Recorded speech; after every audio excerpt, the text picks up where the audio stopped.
जोहार, जय मुनिवासी में संकेत और आप देख रहे हैं मिट्टी। साकेत पर ब्राह्मणवादी ताकतों ने कब्जा करने के बाद वो यहाँ तक ही नहीं रुके हैं। इस घटना को 2 साल पूरे हो गए हैं। तीसरा साल इस साल के मई में कंप्लीट हो जाएगा। साकेत आप सभी को पता है, जिसे अयोध्या के नाम से प्रचार में लाया जाता है, जहां पर ये प्रचार ब्राह्मणवादियों द्वारा किया गया कि वहां पर राम का जन्म हुआ है और वहीं पर जो है राम का मंदिर बनाने का काम चल रहा है। ब्राह्मणवादी ताकतें केवल यहाँ तक ही नहीं रुकी, वो अब वैश्विक बौद्ध विरासत को समाप्त करने या उस पर कब्जा करने के लिए वो काम उन्होंने शुरू कर दिया है। हाल ही की एक बात है, मोरारी बापू जो ब्राह्मणवाद के एक प्रचारक है, आरएसएस से एफिलिएटेड है, उनका एक प्रवचन का कार्यक्रम तथागत भगवान बुद्ध की जो जन्मस्थली है लुम्बिनी, जो नेपाल में है, वहां पर उनका प्रवचन का कार्यक्रम चल रहा है। 15 फरवरी तक वो कार्यक्रम होगा। उसके विरोध में नेपाल की जो जनता है वो सड़कों पर उतर गई है। उग्र आंदोलन वहां पर हो रहा है। इसके अलावा महाराष्ट्र के अजिंठा में, जहां पर बौद्ध गुफाएं हैं, वहां पर भी बुद्ध की मूर्तियों का ब्राह्मणीकरण करने का एक मामला सामने आया है। 2 घटनाएं हैं, दोनों घटनाओं के वीडियो हम आपको अभी दिखाएंगे, और ताकि आपको ये समझ में आ सके कि नेपाल में और अजिंठा में उन दोनों जगहों पर असल में क्या हुआ है और लोग क्यों इसका विरोध कर रहे हैं। बुद्ध जन्मस्थल लुम्बिनीमा हिजो मंगलबारदेखि आध्यात्मिक प्रवचन चलिरहेको छ। विश्व प्रसिद्ध रामकथा वाचक मोरारी बापुले मानस र बुद्धत्वको विषयमा आध्यात्मिक प्रवचन दिइरहनु भएको छ। को यदि हमने अपना आश्रय स्थान मान लिया है तो उसके सामने कुछ छिपाना बनता है। झूठ और छिपाने में अंतर है। झूठ में जीभ काम करती है, छिपाने में मगज काम करता है। ऐसे करो, ऐसे करो, इस तरह मोड़ दूं, ध्यान रखना। मैं चाहता हूं कि पूरी दुनिया धनवान बने। मैं दिल से कहता हूं, तलगा जड़ा का बाबा बोल रहा हूं कि कोई नियंत्रण नहीं। लेकिन मैं ये भी चाहूंगा तुम्हारे से भिक्षा कि धनवान तो बनो लेकिन मनवान भी बनो। मनवान हमारे पास शिव संकल्प से भरा मन हो गया, हम धनवान बन जाते हैं, मनवान नहीं। उहाँले मानव जीवनमा अध्यात्मको महत्व तथा बुद्ध र बुद्धत्वको बारेमा प्रवचन दिइरहँदा 5000 मानिस अटाउन सक्ने क्षमता भएको लुम्बिनी अन्तर्राष्ट्रिय बौद्ध ध्यान केन्द्र तथा सभाहालमा भरिएका श्रद्धालुहरूमा खुशीको सञ्चार भएको देख्न सकिने स्थानीय आयोजक राजेश अग्रवालले बताउनुभयो। अग्रवालले भन्नुभयो, विभिन्न देशहरूबाट आएका 1500 बढी भारत बाहेक विदेशी श्रद्धालुले लुम्बिनीमै होटल नै बुक गरेर बस्नु भएको छ। भारत नेपालका धेरै भक्तजनहरू नजिक घर भएका घरबाट नभएका भैरहवा बुटोलका होटल तथा धर्मशाला समेत बसेर दिनभर गुरुको प्रवचन सुन्ने कार्यमा सहभागी भइरहनु भएको छ। आयोजकका अनुसार मंगलबार र बुधबार दैनिक 12,000 बढीले प्रसाद तथा भोजन ग्रहण गरेको बताएका छन्। फागुन 3 गतेसम्म चल्ने उक्त आध्यात्मिक प्रवचनमा मोरारी बापुले जीवनमा कहिल्यै झुट बोल्न नहुने, मानिस धनवानसँगै मनवान पनि हुनुपर्ने, कसैप्रति द्वेष भावना राख्न नहुने, बुद्ध पुरुषमा मनुष्य भावना राख्न नहुने, ग्रन्थ वा मन्त्र छाड्न नहुने र कुनै बुद्ध पुरुषसँग गएर कसैको निन्दा गर्न नहुने विषयलाई बढी जोड दिनु भएको छ। उहाँले बुद्धका पञ्चशीलको महत्वको बारेमा पनि प्रस्ट्याउँदै अपराध कर्म गर्नबाट मानिस सधैँ जोगिनु पर्ने बताउनु भएको हो। कथा वाचनको लागि मोरारी बापु सोमबार भारतबाट सिधै चार्टर्ड विमान मार्फत भैरहवा स्थित गौतम बुद्ध अन्तर्राष्ट्रिय विमानस्थलमा अवतरण गर्नुभएको थियो। लुम्बिनी स्थित बुद्ध गार्डनमा बसोबास गरिरहनु भएको बापुले दैनिक रूपमा बिहान 10 बजेदेखि दिउँसो 2 बजेसम्म आध्यात्मिक प्रवचन दिइरहनु भएको छ।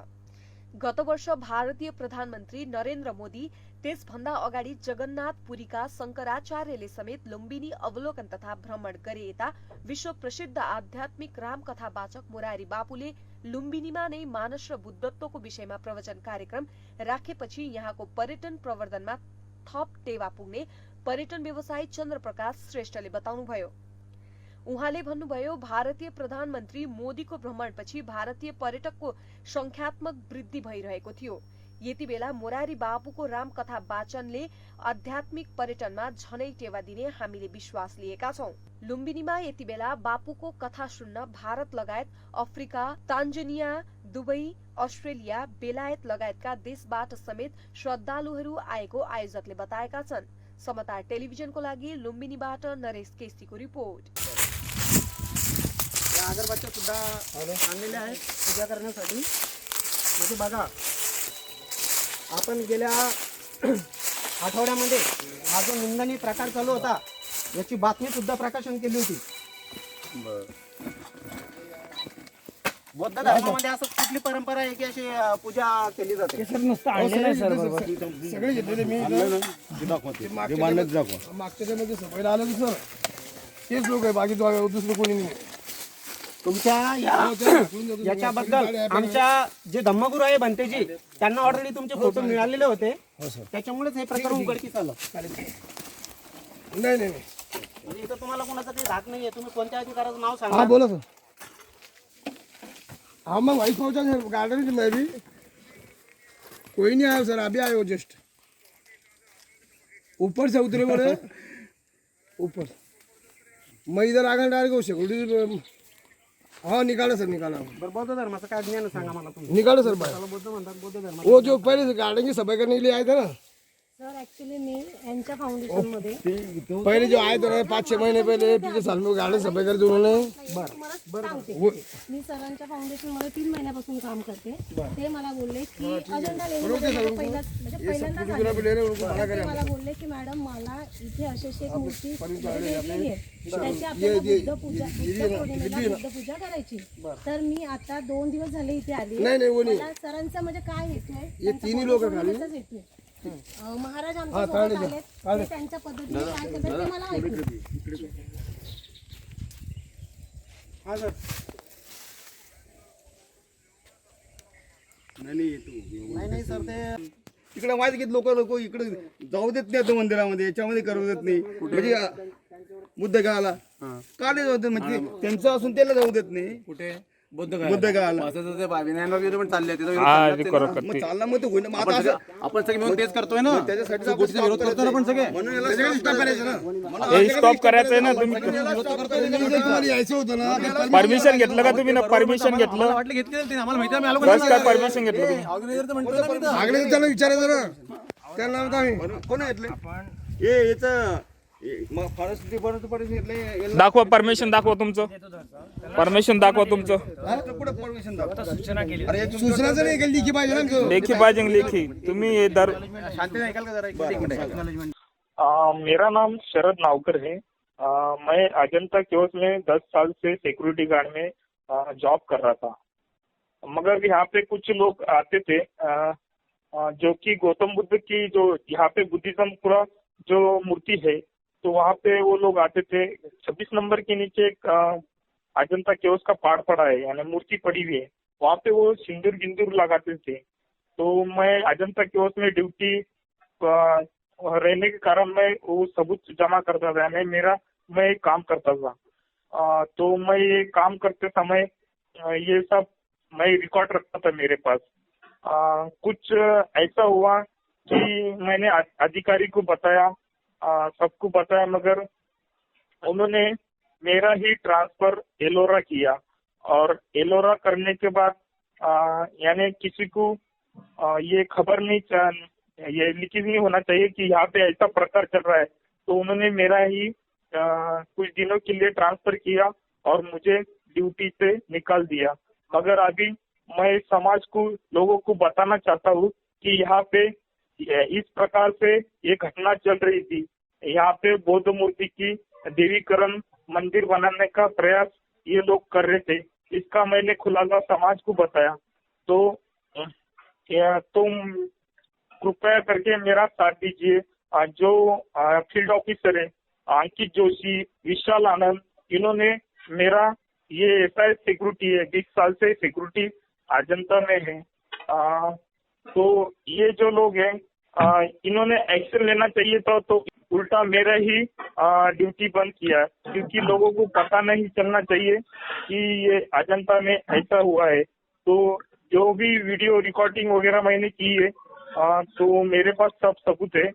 तो यही बोलना चाहता हूँ कि इनके ऊपर एक्शन होना चाहिए, क्योंकि ये हर साल ऐसा ही कर रहे थे।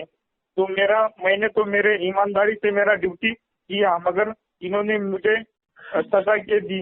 मैंने मेरा ड्यूटी किया, मगर मेरा सजा इन्होंने मेरी ड्यूटी बंद करके मेरी ये किया है।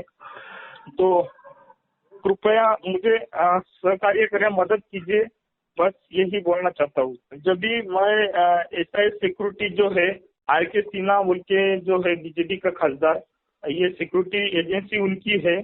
और मैंने अभी ब्रांच हेड जाके मैं औरंगाबाद आज ही गया था। तो उन्होंने मैंने बोला सर मेरा ड्यूटी क्यों बंद किया? अभी 8 महीने हो गए मेरा ड्यूटी लगाओ सर, मेरा गलती क्या है? मैंने तो ईमानदारी से मेरा ड्यूटी निभाया। जो भी लोग देवीकरण करने का प्रयास कर रहे थे, मैंने उनको रोका। मेरे पास विटनेस है, वीडियो निकाला है, मैंने सब किया है। तो उन्होंने उलट मुझे ही धमकी दी कि तुझे अभी हम खदवाई का 50 लाख का खदवाई का दावा डालेंगे और तुझे ये सब भरना पड़ेगा, क्योंकि तुमने अजंता एसआई की छवि खराब किया। मैंने पूछा सर छवि कैसा खराब हुआ सर? मैंने तो मेरा ड्यूटी निभाया। जो लोग आए मूर्ति यानी गौतम बुद्ध की मूर्ति को देवीकरण करने का प्रयास कर रहे थे, मैंने उनको रोका, मैंने वीडियो निकाला, मैंने सब सबूत है मेरे पास।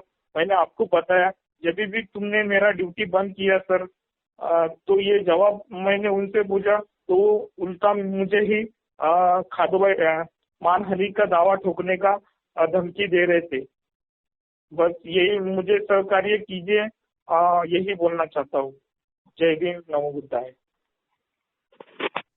इस पूरे मसले पर बातचीत करने के लिए हमारे साथ वामसे भारत मुक्ति मोर्चा के राष्ट्रीय अध्यक्ष और बुद्धिस्ट इंटरनेशनल नेटवर्क के राष्ट्रीय संरक्षक माननीय ब्राह्मण मेश्राम साहब हैं। मैं उनका MNTV पर स्वागत करता हूं। इसके अलावा हमारे साथ प्रसिद्ध इतिहासकार, इतिहास की कई सारी किताबें उन्होंने लिखी है, डॉक्टर विलास खरात सर जो बुद्धिस्ट इंटरनेशनल नेटवर्क के राष्ट्रीय प्रभारी है, वे भी हमारे साथ इस चर्चा में जुड़े हुए हैं। मैं मेश्राम साहब से पहले जानना चाहूंगा, चर्चा की शुरुआत में मेश्राम साहब से करना चाहूंगा।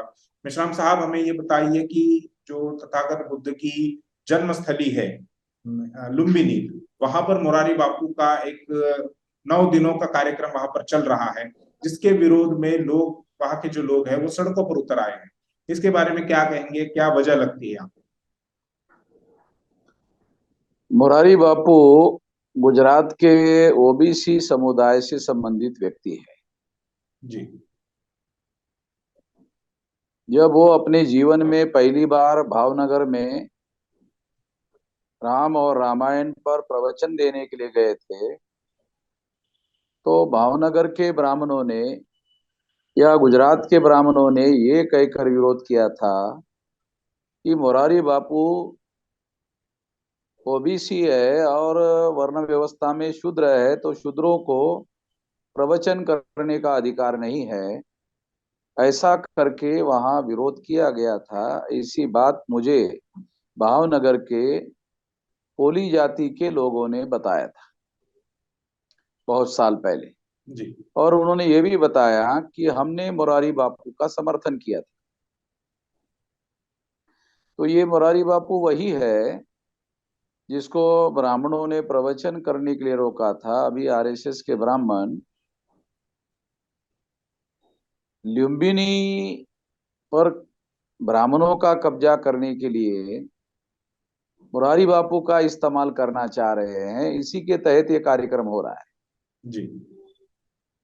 वैसे वामसे भारत मुक्ति मोर्चा, बहुजन क्रांति मोर्चा किसी धर्म का प्रचार करने के लिए बनाया गया संगठन नहीं है, मगर तमाम प्रकार के जो धर्म को मानने वाले ब्राह्मणवादी धर्म के विरोधी जो धार्मिक समूह है, उन लोगों को अगर कोई अन्याय होता है तो उसमें हम लोग मदद करते हैं। इसी के तहत जी। मैं ये बात कह रहा हूं कि नेपाल के जो लोग मोरारी बापू का विरोध कर रहे हैं, हम भारत में उनका समर्थन करेंगे, सारे देश भर में उनका समर्थन करेंगे। नेपाल के लोगों का कहना सही है, उनके मन में जो आशंका है वो गलत नहीं है।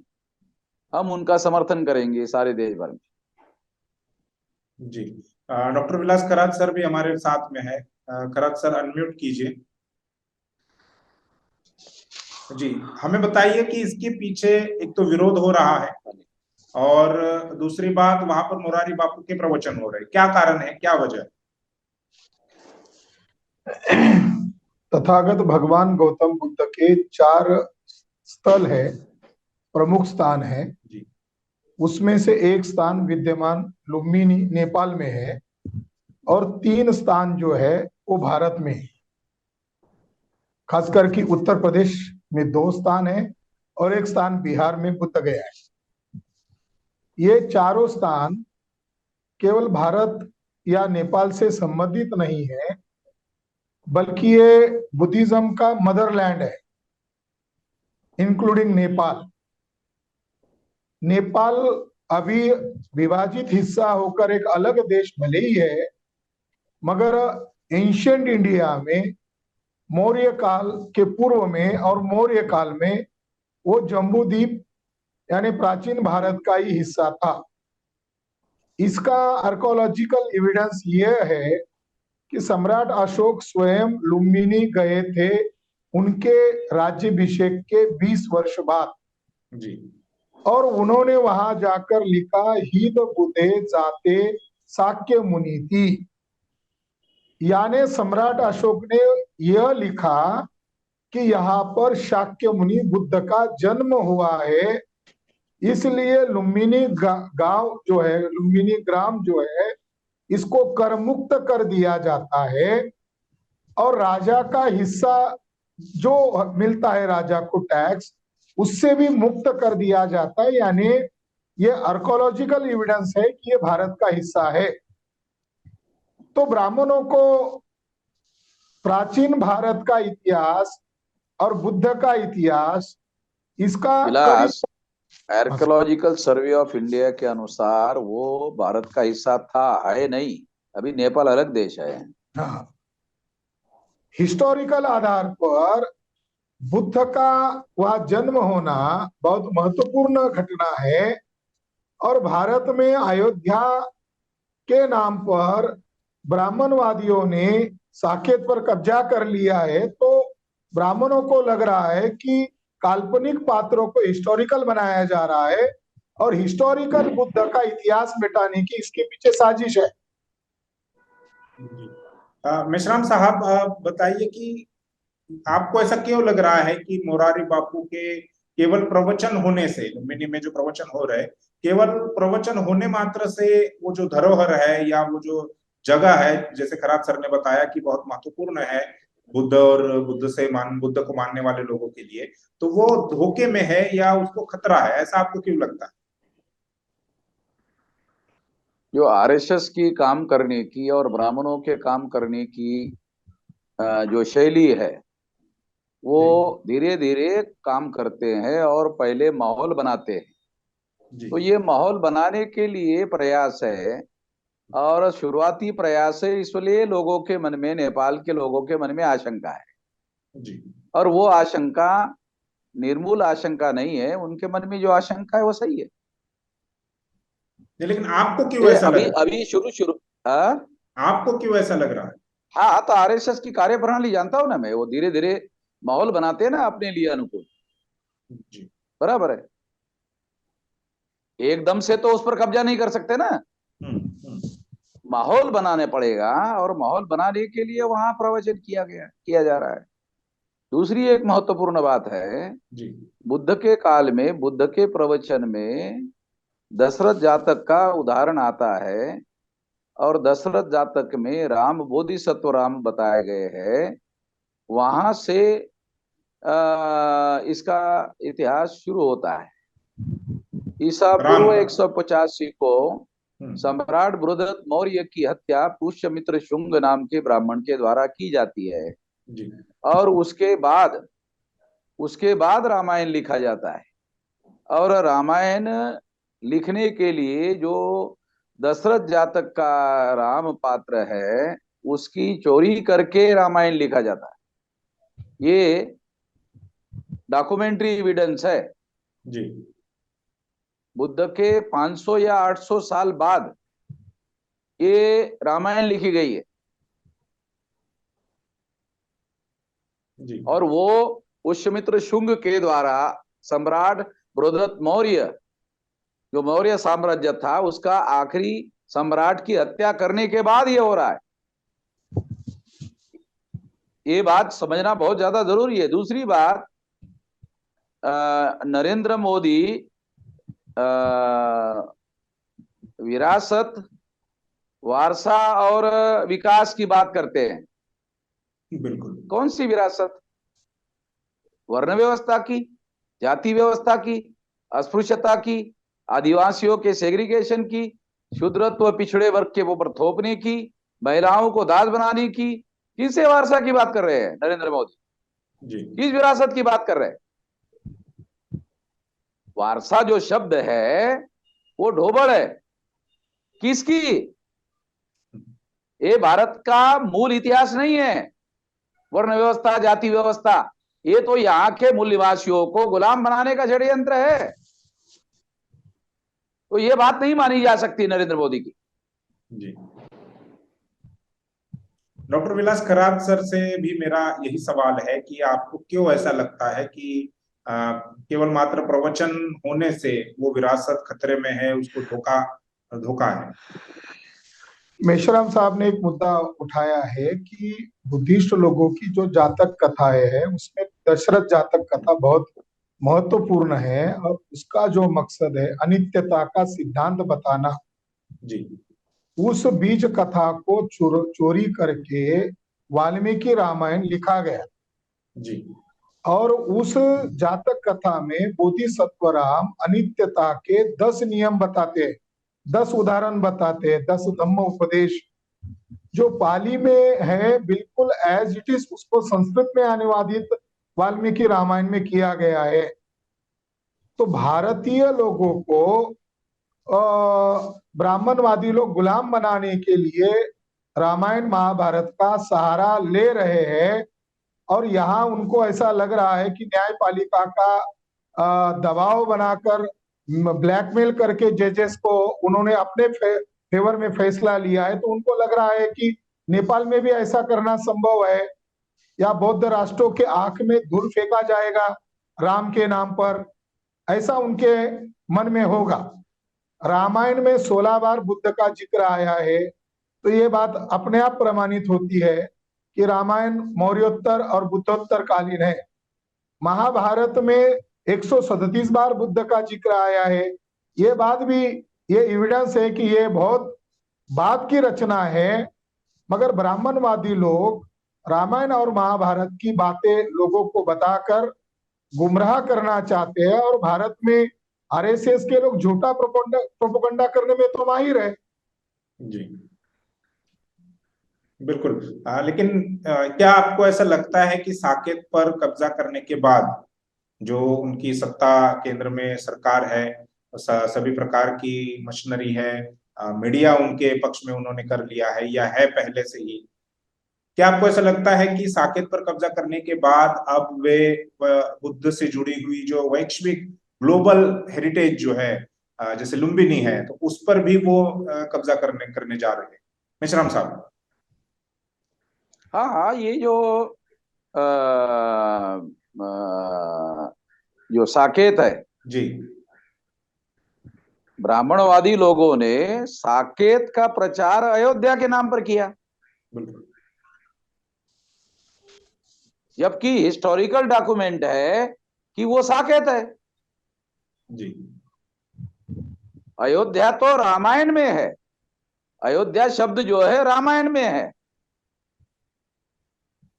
और अयोध्या शब्द जो और रामायण में जो सरयू नदी दिखी हुई है वो तो अयोध्या में है नहीं। सरयू नदी के किनारे पर अयोध्या वो तो है नहीं जी। वहां जो नदी है वो सरयू नहीं है, वो तो घाघरा है।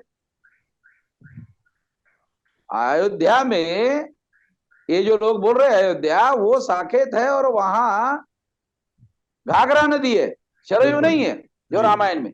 इससे ये साबित होता है कि ये काल्पनिक है। जी स्वयं ब्राह्मण लोग विदेशी यूनिवर्सिटी में जाकर कहते हैं कि रामायण महाभारत काल्पनिक है। जी क्यों? क्योंकि वहां लोग जब ये बोलते हैं तो लोग सवाल पूछते हैं, तो इनको जवाब देना पड़ता है, सबूत देने पड़ते हैं। तो ये जब सबूत दे नहीं पाते तो वहां वो एडमिट करते हैं कि ये काल्पनिक है, ये इतिहास नहीं है। वही लोग ब्राह्मण जब भारत में आते हैं तो अज्ञानी लोगों को इतिहास बताना शुरू कर देते हैं। जी ये जो साकेत जमीन है वहां पर 3000 भिक्षुओं का निवास हुआ करता था और 16 साल तक बुद्ध वहां रहे। जी इसके सारे हिस्टोरिकल एविडेंस है। बिल्कुल। या दूसरा छोड़ो, नरेंद्र मोदी का जो गांव है ना, जी नरेंद्र मोदी के गांव में सारे पुरातात्विक सारे अवशेष है। सबूत मिले हुए। जी मैं डॉक्टर विलास करात सर से जानना चाहूंगा, क्या इतना भी आसान है बुद्धिस्ट कंट्री जो इंटरनेशनल लेवल पर है उनकी आंखों में धूल फेंकना? जैसे आपने कहा कि यहाँ पर उन्होंने न्यायपालिका हो या मीडिया हो, तमाम प्रकार की जो ताकतें हैं उनका उपयोग करके यहाँ तो उन्होंने हथिया लिया। क्या अंतर्राष्ट्रीय स्तर पर ये करना मुमकिन है उनके लिए? नहीं, ये करना मुमकिन नहीं है, मगर भारत में अयोध्या का जो मामले का जजमेंट आया उसको देखकर ऐसा लग रहा है कि दुनिया वालों के आंखों में धूल फेंकी जा रही है। जैसे 1960 में कनिंघम ने उस विवादित एरिया, वहां झगड़ा हुआ था अयोध्या में, तो ब्रिटिश लोगों ने उसका सर्वे करने के लिए भेजा जी, और उस विवाद के कारण ही एएसआई की स्थापना हुई। ये खास बात है। मंदिर मस्जिद का विवाद हुआ, कुछ लोगों की हत्याएं हुई, तो अंग्रेज लोगों को लगा कि इससे तो और विवाद होगा, तो विवाद का हल करने के लिए मेजर जनरल कनिंघम की अगुवाई में ASI archaeological survey of India की स्थापना 1860 में हुई। वहां उन्होंने सर्वे किया और उन्होंने वहां कुछ जगहों का उत्खनन किया और उन्होंने 4वीं शताब्दी का फैयान जो चाइनीज मंक्स है और 7वीं शताब्दी में आए हुए ह्यूएनत्संग, इन दोनों का सफरनामा उन्होंने इस्तेमाल किया और उन्होंने एग्जैक्ट जगह की खोज की। जी विवाद 1949 से शुरू हुआ था, नेहरू जी के काल से, और नेहरू जी ने ही उस मस्जिद के अंदर राम की मूर्ति रखी थी। अब उसका मामला कोर्ट में चल रहा था, प्रलंबित था तथाकथित आजादी के बाद। अब एएसआई के रिपोर्ट्स बताते हैं कि सम्राट अशोक के वहां 4 प्रमुख स्तूपा है और एक स्तूपा में तथागत बुद्ध की अस्थि कलश है, अस्थियां है। जी और जो विवादित जगह थी 1.75 एकड़ यानी 2.25 एकड़ जगह के चारों तरफ एकदम लगकर वो 4 स्तूपा है। और उस विवादित जगह के नजदीक ही एक मंदिर है, आज भी है अयोध्या में, नागेश्वर नाथ टेम्पल। उस टेम्पल में सम्राट अशोक का जो शेर का स्तंभ है उसका ऊपरी हिस्सा तोड़कर जमीन में उल्टा गाड़ दिया है और जो कमल की पंखुड़ियां है वो दिखाई देती है। और महाशिवरात्रि के दिन 2003 में यानी इलाहाबाद हाईकोर्ट ने वहां का उत्खनन करने का ऑर्डर दिया, वह उत्खनन हुआ और एएसआई के लोगों ने ही उन ब्राह्मणों को शायद कहा है, वो उन लोगों ने उसको चांदी का पतरा लगाकर ढका दिया है। यानी पुरातात्विक प्रमाण उस मंदिर में है और वो जो विवादित जगह है उसका उत्खनन किया गया जो रिपोर्ट है 2002 और 2003 में उसका उत्खनन कार्य हुआ। इलाहाबाद हाईकोर्ट ने उस एएसआई की रिपोर्ट को दरकिनार करके आस्था के नाम पर फैसला दिया और सुप्रीम कोर्ट ने भी आस्था के नाम पर फैसला दिया। इस तरीके से हमारा ये मानना है कि आर्कोलॉजिकल एविडेंस के आधार पर जुडिशरी ने फैसला नहीं दिया, बल्कि जज को, गोगोई साहब को ब्लैकमेल करके उनको मनचाहा फैसला उन्होंने हासिल किया और ये ढिंडोरा पीटा गया कि बहुत शांतिपूर्ण ढंग से और बहुत न्यायिक प्रक्रिया का पालन करके ये फैसला दिया गया है। ये गलत है, ये ब्लैकमेल करके किया गया है और कहीं ना कहीं ये भारत की जो डेमोक्रेटिक पद्धति है और उसके तहत जो डेमोक्रेटिक संस्थाएं है उनको हाईजैक किया गया है। न्यायपालिका हो या भारतीय पुरातत्व संस्था हो, ये ऐसा एकदम चुप है इस मामले में। उन्होंने रिपोर्ट दिया है कि ये बुद्धिस्ट मॉन्यूमेंट्स है और इस मामले में वो चुप है, तो ये ईवीएम के द्वारा ही संभव हो रहा है। 3.5% ब्राह्मणों की इतनी औकात नहीं है। ईवीएम के द्वारा उन्होंने सारी लोकतांत्रिक संस्थाओं पर कब्जा किया है और मेश्राम साहब लगातार ईवीएम के खिलाफ आंदोलन कर रहे हैं। ईवीएम के खिलाफ भारत भी उन्होंने बंद किया है। जी, लेकिन बात यह है कि यहाँ पर लोगों को जानकारी नहीं है कि एएसआई ने साकेत में क्या उत्खनन किया था और उसके क्या सबूत है, वहां पर क्या मिला क्या नहीं मिला। लेकिन लुम्बिनी जो है वो घोषित बुद्धिस्ट प्लेस है, उसमें कोई दो राय नहीं। तो उसको कैसे बचाएंगे? यानी आपका बुद्धिस्ट इंटरनेशनल नेटवर्क नाम में ही इंटरनेशनल है, तो क्या आप अंतरराष्ट्रीय स्तर पर और भारत में भी, जहां आपकी ताकत है, ऑर्गेनाइजेशन की शक्ति जहां पर है, वहां भारत में भी और भारत के बाहर यानी नेपाल में या अन्य जो बुद्धिस्ट कंट्री है, उसको कैसे आप साथ में लेंगे? नेपाल के लोगों की जैसी आशंका है उसी तरह हमारी भी आशंका है, क्योंकि जगह 1.75 एकड़ का था, मगर नरेंद्र मोदी मोहन भागवत के इशारे पर 200 एकड़ एरिया राम मंदिर ट्रस्ट को दिया है। तो वो चार स्थल, तो वो चार जो बुद्ध स्तूप है वो धोखे में है। इसीलिए नेपाल के लोगों को आशंका है, हमें भी आशंका है, और बुद्ध का वो बर्थ प्लेस होने के कारण उसकी गरिमा को अंतरराष्ट्रीय लेवल पर इंटरनेशनल हेरिटेज की मान्यता है। अगर वहां का जो रिपोर्टिंग हमें मिल रहा है, लोगों के सर फोड़े जा रहे हैं, वहां की मिलिट्री पैरामिलिट्री फोर्स को उतारकर लोगों को रोक दिया जा रहा है, जबकि वो लोग शांतिपूर्ण ढंग से उसका विरोध कर रहे हैं। और मुरारी बापू विरोध के बावजूद जो पेंडल डालकर वहां बैठे हुए हैं, राम कथा का आयोजन किया, मगर पीछे तस्वीर तो बुद्धा की लगा दिया जी। उनका बुद्धा से क्या लेना देना है? ब्राह्मणवादी लोगों का बुद्धा से क्या लेना देना है? इसीलिए बुद्धिस्ट इंटरनेशनल नेटवर्क नेपाल में जो शांतिपूर्ण ढंग से आंदोलन चल रहा है, मगर उन्हें दबाया जा रहा है, तो इसलिए बुद्ध जन्म स्थल को बचाने के लिए हमारा बुद्धिस्ट इंटरनेशनल नेटवर्क का ऑल इंडिया में 650 जिले में हम 16 फरवरी को ऑल इंडिया में डिस्ट्रिक्ट हेडक्वार्टर पर ज्ञापन देने का आंदोलन की आज घोषणा करते इस कार्यक्रम के द्वारा।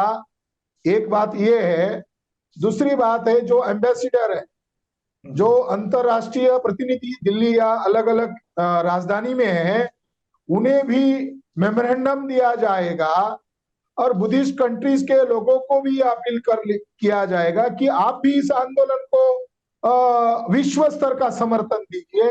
ये आज हम घोषणा करते हैं। जी, मेश्राम साहब, आपने तो एज एन ऑर्गेनाइजेशन जो वहां पर यानी नेपाल में जो लोग आंदोलन कर रहे हैं उसको उनको आपने समर्थन कर दिया है, लेकिन आपको क्या ऐसा लगता है कि ये भारत सरकार यानी आरएसएस की जो सरकार केंद्र में है उनकी और नेपाल की जो सरकार है, क्योंकि ये इंटरनेशनल मामला है इसलिए मैं आपसे ही इस पर टिप्पणी चाहूंगा, ये दो सरकारें मिलकर, दो देश की सरकारें मिलकर ऐसा करने का प्रयास कर रही वहां पर लुम्बिनी में? हाँ, क्योंकि वहां पर जो वहां पर नेपाल पर भी ब्राह्मणों ने कब्जा कर लिया है जी। तो ये दोनों मिलकर जो है वो कोऑर्डिनेशन से वहां अनुमति दिया ना नेपाल सरकार ने। बिल्कुल। तो भारत सरकार ने इसके लिए जब तक अपने प्रभाव का इस्तेमाल नहीं किया होगा, प्रभाव का इस्तेमाल किया है तभी तो वहां अनुमति दिया जी। इतना उग्र विरोध होने के बावजूद भी। जी, क्योंकि मोरारी बापू का इतना कोई ऐसा नहीं है कि वो अंतरराष्ट्रीय स्तर पर जा पा। की क्या औकात है? मोरारी बापू की अपनी क्या औकात है कि वो ऐसा कर ले? जी। बराबर। एक एक मामला सर ये भी आया है सामने, हालांकि मामला 7-8 महीने पुराना है। अजिंठा का मामला है, वहां पर जो बौद्ध गुफाएं हैं, वहां की जो मूर्तियां, जनवरी में हुआ है जी मामला, जी, जनवरी। नहीं उनसे जो शरद प्रहलाद नावकर जो है, उनसे अभी मेरी फोन पर बात हुई। एक्चुअली वो भी इस कार्यक्रम में जुड़ना चाह रहे थे, लेकिन कुछ तकनीकी कारणों की वजह से वो नहीं जुड़ पाए, तो उनसे हम लोग अलग से बात करेंगे, उनका अलग हम इंटरव्यू करेंगे। उन्होंने ये बताया कि 7-8 महीने पुरानी बात है।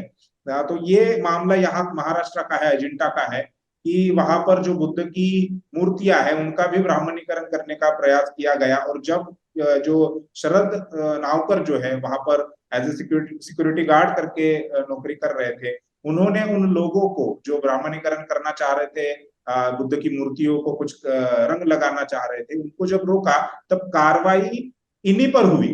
जो कल्प्रिट है, जो ऐसा कर रहे थे, बुद्ध की मूर्ति के साथ छेड़छाड़ कर रहे थे, उन पर कार्रवाई होनी चाहिए थी, लेकिन कार्रवाई जिन्होंने रोका उन पर हुई है।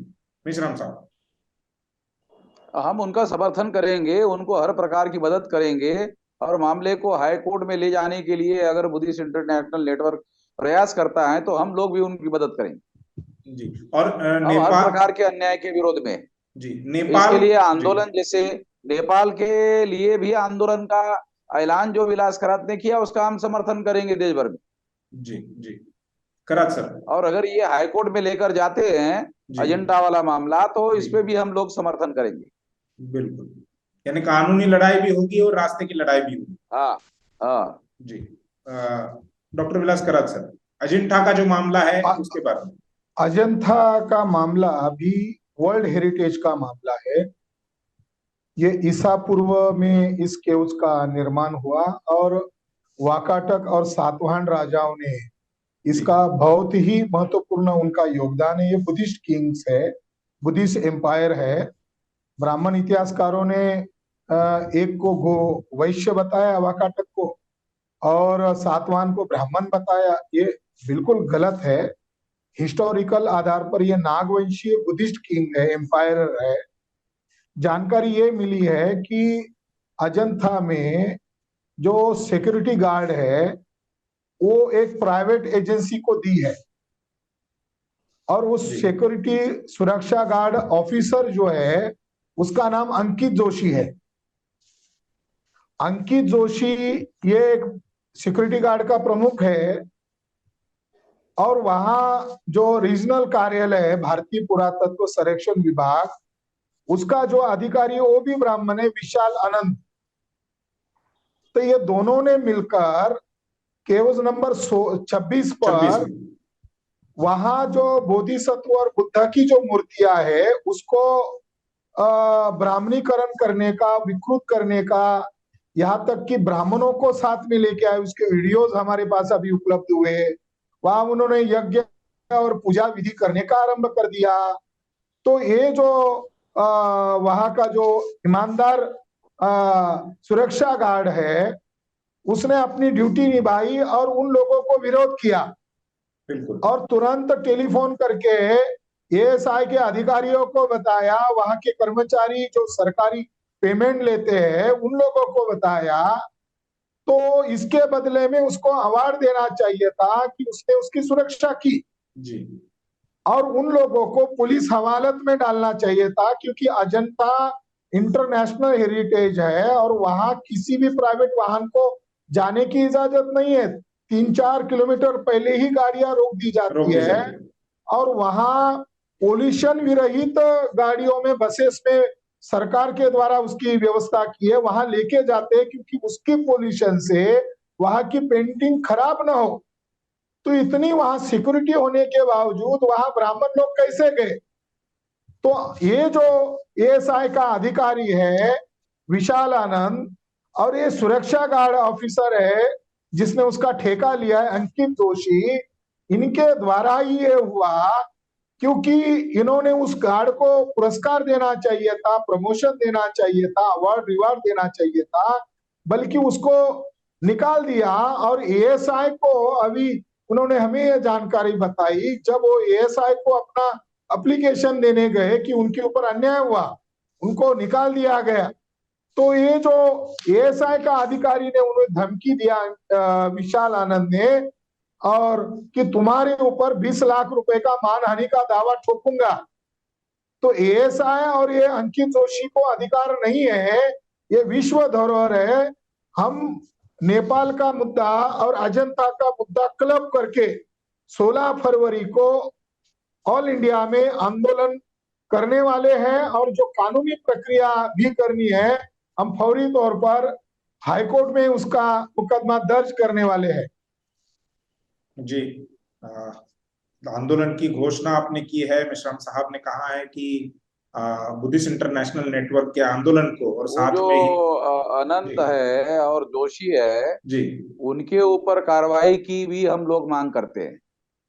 जी बिल्कुल, वो जोशी और आनंद जो है वो गैर कानूनी काम कर रहे हैं, जी वर्ल्ड हेरिटेज के विरोध में षड्यंत्र कर रहे हैं, क्रिमिनल ऑफेंस कर रहे हैं, उनके खिलाफ कार्रवाई होनी चाहिए, ये भी हम मांग करते हैं। जी। तो आपके आंदोलन में ये भी एक मुद्दा है कि ये शामिल किया जाए। जी जी बिल्कुल। तो ये मुद्दा मैं विलास करात को अनुरोध करता हूं कि ये मुद्दा उसमें शामिल किया जाए। नहीं, बराबर, ये बहुत महत्वपूर्ण मुद्दा है, इसे हम शामिल करते हैं। बराबर, क्योंकि अगर ऐसे ही जो गैर कानूनी तरीके से काम करने वाले जो अधिकारी है उन पर अगर कार्रवाई होती है तो अन्य जो कर्मचारी है, अधिकारी है, वो ऐसा साहस नहीं करेंगे कि कानून के बाहर जाकर काम करने का वो साहस नहीं करेंगे। तो शुक्रिया मेश्राम साहब, शुक्रिया डॉक्टर विलास खरात सर। 16 फरवरी को जैसा जो अभियान साकेत बचाओ अभियान, विरासत बचाओ अभियान जो चलाया गया था, उसी धरती पर ये फिर एक बार बुद्धिस्ट इंटरनेशनल नेटवर्क रास्ते पर होगा, आंदोलन करेगा, कानूनी लड़ाई लड़ेगा, और इससे वामसे भारत मुक्ति मोर्चा का साथ सहयोग सारे देश भर में मिलेगा। शुक्रिया आप दोनों मान्यवरों का, और इस चर्चा को हम यहीं पर समाप्त करते हैं। धन्यवाद। धन्यवाद।